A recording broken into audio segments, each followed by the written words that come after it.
మిత్రులు మరి చాలా కష్టపడి మొన్ననే ఇక్కడ పార్టీ ఆఫీస్ ఓపెన్ చేయాలని చెప్పి నా ఎమ్మడిబడి మరి ఆఫీస్ ఓపెన్ చేయించుకున్నారు. మరి చాలా మంది అంజన్ రావు గారు ఉన్నారు, మల్లయ్య గారు ఉన్నారు, చాలా పెద్ద మన మిత్రులందరూ ఉన్నారు. వాళ్ళందరికీ పేరు పేరున నమస్కారాలు తెలియజేస్తున్నాను. మిత్రులారా, కరీంనగర్ పార్లమెంట్ అభ్యర్థి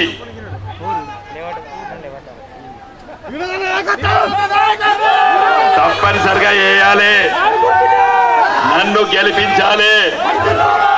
నేను పోయినసారి మీరు ఈ దీవెన వల్ల గెలిచిన 5 సంవత్సరాలు ఎంపీగా పనిచేసిన ఒక గ్రామాన్ని, వీర్నపల్లి అనే గ్రామాన్ని, అడవి ప్రాంతంలో ఉన్నటువంటి వీర్నపల్లి గ్రామాన్ని దత్తత గ్రామంగా ఎంపిక చేసుకొని దాని బ్రహ్మాండంగా అభివృద్ధి చేసి దేశంలో పడనే మొదటి 5 గ్రామాలుగా పోటీ పడి ఇవాళ నేను అంత గొప్ప వీర్నపల్లి గ్రామం చేసిన.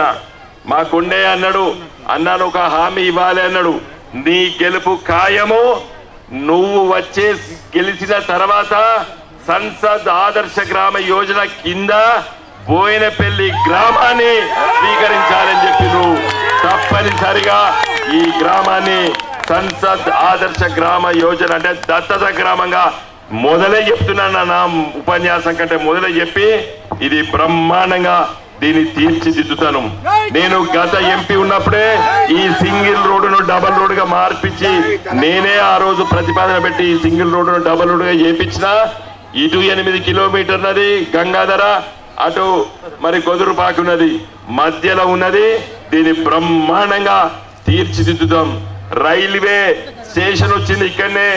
ఇలా కరీంనగర్ నుండి కొత్తపల్లి మీదిగా బోయినపల్లి మీదికెళ్ళి కోర్రం మీదికెళ్ళి వేములవాడ దగ్గర పోయి, వేములవాడ నుంచి సిరిసిల్ల పోయి సిద్దిపేట దాకాకి వేయాలి. సిద్దిపేట జిల్లా ఆల్రెడీ రైలు నడుస్తుంది. సిద్దిపేట, గజ్వేలు, మనవరాబాదు, మెడ్చెల్లు, హైదరాబాద్ కి రైలు పోతున్నది. ఇక్కడ రైల్వే స్టేషన్ పక్కకి నేను ఇంకా 50 ఎకరాల భూమి దొరికితే తీసుకోవాలని చెప్పి ప్రతిపాదన చేసిన. ఇక్కడ బ్రహ్మాండంగా వరి ధాన్యం, అదే విధంగా పత్తి పరిశ్రమలు కూడా నెలకొల్పి మన బోయినపల్లి మండలంలో ఉన్నటువంటి యువకులకి చాలా అవకాశాలు రావాలని చెప్పి నా ప్రయత్నం కూడా చేసిన విషయాన్ని కూడా మీ ముందు ప్రస్తావిస్తున్నాను. ఇంతకుముందు మన రవిశంకర్ గారు చెప్పినారు, కరీంనగర్ నగరానికి నేను ఎంపీ అయినప్పుడు నేనేం చేసినా చెప్తా, బండి సంజయ్ గారు మీరేం చేసినో చెప్పాలి. కాంగ్రెస్ గురించి మాట్లాడదామంటే కాంగ్రెస్ అభ్యర్థి ఇంతవరకు పేరు దొరుకుతలేదు. ఒక రోజు ఒక పేరు వస్తుంది, పొద్దున ఒక పేరు వస్తుంది, సాయంకాలం ఒక పేరు వస్తుంది. ఇది రద్దు అంటారు, మళ్ళీ ఇది అంటారు. ఇంకా కాంగ్రెస్ పేరు తీసుకుందామంటే కూడా పేరు దొరుకుతలేదు. ఇంకా రేపో ఎల్లుండో చూద్దాం కాంగ్రెస్ అభ్యర్థి ఎవరో, వాళ్ళు వచ్చినప్పుడు వాళ్ళ గురించి కూడా మాట్లాడుకుందాం. మిత్రులారా, 10 సంవత్సరాలు మోడీ గారు ప్రధానమంత్రి, నేను 5 సంవత్సరాలు ఎంపీ, బండి సంజయ్ గారు 5 సంవత్సరాల ఎంపీ. నేను ఎంపీ అయిన తర్వాత 1000 కోట్ల రూపాయలతో ఇలా కరీంనగర్ నగరాన్ని సుందర నగరంగా తీర్చిదిద్దిన. మనం ఎవ్వరు ఉట్టక ముందు, మనం ఇక్కడ ఉన్నోళ్ళం ఎవ్వరు ఉట్టక ముందు 75 ఏళ్ల కింద ఎంపీ అయినటువంటి వ్యక్తి కరీంనగర్ నుండి హైదరాబాద్ కు రైలు పోవాలని చెప్పి పార్లమెంట్ లో అడిగిండు ఆనాటి ఎంపీ బద్దం ఎల్లారెడ్డి గారు. 52లో ఆయన ఎంపీ. తర్వాత సత్యనారాయణరావు గారు మాట్లాడినరు, కేసీఆర్ గారు కరీంనగర్ ఎంపీ ఉన్నప్పుడు ప్రతిపాదన చేపించిండ్రు. తర్వాత పొన్నం ప్రభాకర్ వచ్చిండ్రు, ఏం చేయలేదు. నేను ఎంపీ అయిన తర్వాత 2014లో కేంద్ర ప్రభుత్వం దగ్గరికి వెళ్ళి, రైల్వే శాఖ మంత్రుల దగ్గరికి వెళ్ళి, చివరికి మోడీ ప్రధానమంత్రి గారి దగ్గరకు వెళ్ళి గట్టిగా మాట్లాడి ఇలా రైల్వే లైన్ శాంక్షన్ చేపించిన 80% పనులు అయిపోయినాయి. ఇది ఎంపీ చేయవలసిన పనులు. ఇలా కరీంనగర్ నుండి ఇలా వరంగల్ పోయే రోడ్డు, కరీంనగర్ నుండి జగిత్యాల పోయే రోడ్డు 4 రహదారుల రోడ్డుగా మార్చినాం. బ్రహ్మాండంగా పనులు అవుతున్నాయి. ఎలకతుర్తి, హుస్నాబాద్, సిద్దిపేట మీద కూడా 4 రహదారుల రోడ్లు అవుతున్నాయి.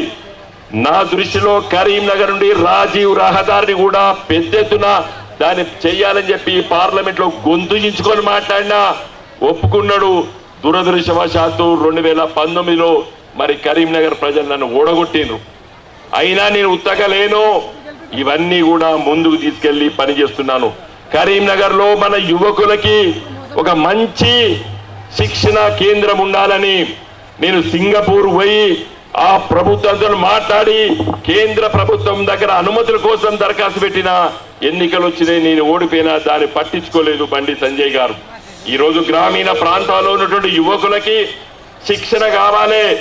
ఎంఏలు డిఈలు ఉంటే, డిగ్రీలు ఉంటే ఎవరు ఉద్యోగాలు ఇవ్వరు. నీకు ఏం పని వచ్చు, నీ చేతిలో ఏం పని చేయగలుగుతావు, నీ మెదడు ఇట్లా పని చేస్తానని చూసే ఉద్యోగాలు ఇస్తున్నారు. సర్టిఫికేట్లు చూసే ఉద్యోగాలు ప్రభుత్వ ఉద్యోగాలు మాత్రమే. నీకు ప్రైవేట్ రంగంలో ఉద్యోగాలు రావాలంటే నీకు ఎంత నైపుణ్యత అనేది కావాలి.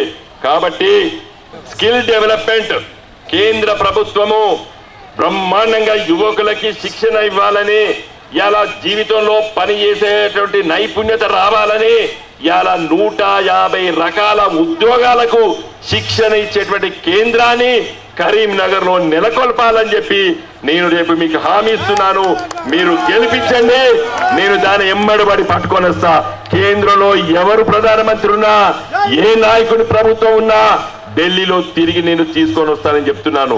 మా కొండయ్య గారు ఇప్పుడు చిట్టి ఇచ్చింది ఏంటంటే, మీరు మినీ స్టేడియం గురించి జాగా చూపించిండ్రు, ఆడ మట్టి ఓపించిండ్రు, ఆడ కట్టాలని కూడా చెప్తాడు. మినీ స్టేడియం ఏంది ఆ కొండయ్య? ఈ నేను దత్తత తీసుకున్న తర్వాత నీ బోయినపల్లి సంగతి చూడు ఎట్లా చెప్తాను, అర్థమైందా? ఒకసారి వీలైతే బస్ చేసుకొని పోయి వీర్లపల్లి చూసి రాపోండి. బస్ చేసుకొని మీ పైసలు పోవాలి బిడ్డ. మీరు వీర్లపల్లి కిచెన్ పోయి చూసి రాపోండి. అక్కడ ఏం చేస్తున్నాం, అదొక సిటీ లాగా మార్చిన ఒక తండా. నేను 2014లో ఆ ఊరికి పోవాలంటే మోటార్ సైకిల్ కూడా పోలేదు, ట్రాక్టర్ ఎక్కి ఆ ఊర్లోకి పోయి అడగండి. ఆడ 12 లంబాడి తండాలు ఉన్నాయి. ఇలా బ్రహ్మాండంగా సిమెంట్ రోడ్డు పోసినా, మోడల్ స్కూల్ తీసుకొచ్చినా, 2 బ్యాంకులు తీసుకొచ్చినా, 2 పెట్రోల్ పంపులు తీసుకొచ్చినా, అక్కడ బ్రహ్మాండమైనటువంటి ఒక బ్యాంకులు తీసుకొచ్చినా, ఇలా అక్కడ ఉన్నటువంటి ఆ ప్రజలకి చాలా గర్వపడేటువంటి గ్రామంగా దాన్ని మార్చిన. రేపు మీరు ఏమని అడగండి, ఏదైనా కూడా దాన్ని ఎమ్మడబడి చేపిస్తా అని చెప్పి మీకు హామీ ఇస్తున్నాను. ఇంకా కాంగ్రెస్ పార్టీ రేవంత్ రెడ్డి ప్రభుత్వం గురించి మా రసమయ్య చెప్తాడు, రసవత్తరంగా చెప్తాడు. కాబట్టి మీరు వినండి. ఒకటే నిమిషం చెప్తున్నా, మొన్న మనం ఓడిపోలేదు గులాబీ జెండా. కాంగ్రెస్ పార్టీ అబద్ధాల పునాది పైన ఇలా ప్రభుత్వం ఏర్పడ్డది. 6 పథకాలన్నారు, గ్యారంటీలు అన్నారు, ఒక ఫ్రీ బస్సు తప్పితే ఒక్క పని కూడా చేయలేదు ఈ కాంగ్రెస్ పార్టీ.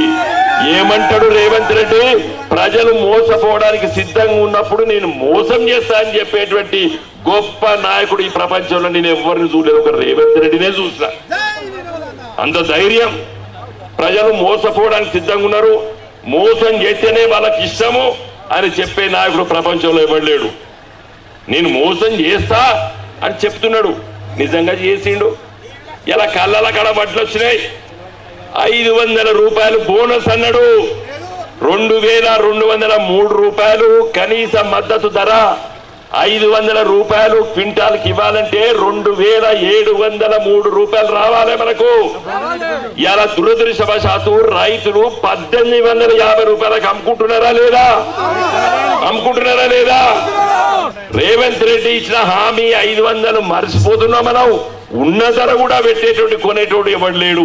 నేను నిన్నగాక మొన్న మన బోయినపల్లి నుంచి వెళ్ళి గంగాధర పోతుంటే పక్కకుంటే ఆగి మాట్లాడినా, కొనేటోడు లేడు ఎవడు. కాబట్టి దయచేసి మిత్రులారా, బీజేపీ పార్టీ బండి సంజయ్ గారు ఇలా యువకుల్ని మతం పేరిట, కులం పేరిట రెచ్చగొట్టి ఓట్లు దండుకొని పోయినసారి గెలిచి మనకు 5 రూపాయల పని చేయలేదు. 5 సంవత్సరాల లోపల 5 రూపాయల పని చేయలేదు. చేసినట్టే చూపి రేపొద్దున మళ్ళా నేను బోయినపల్లి మండల కేంద్రానికి వస్తా. నేను ఏం చెప్తాడు, నేను ఇట్లా సవాలు విసిరితే ఫ్లెక్సీలు కట్టిండు, మహిళలు గర్భవతులైతే పాలు గుడ్డు తినా అన్నాడు. నువ్వు పుట్టకముందు, నేను పుట్టకముందు, నీ అమ్మ పుట్టకముందు, నా అమ్మ పుట్టకముందు ఆ స్కీమ్ ఉన్నది ఈ దేశంలో. అంగన్వాడీలు ఇస్తారు. ఎన్నికటి నుండి గుడ్డి ఇవ్వకపోవచ్చు, అప్పుడు పిండి పెట్టేది పల్లెటూరులో పడ్డ. ఇప్పుడు పాలు ఇస్తున్నారు, వాళ్ళు ఇస్తున్నారు, అది నేను చేస్తా అని చెప్తాడు. తర్వాత ఉపాధి హామీ పథకం 100 రోజులు పనిచేసేటువంటి కార్మికులు అది నేను తెచ్చినా అని చెప్తాడు. అది ఎంత పచ్చి అబద్ధం అది. కాబట్టి దయచేసి మిత్రులారా, ఇంకా మన రసమయ్య గారు మాట్లాడతారు కాబట్టి నేను ఎక్కువ విషయాలు మీ దృష్టికి తీసుకురాక నేను ఒకటే కోరుకుంటూ నేను విరమించదలుచుకున్నాను.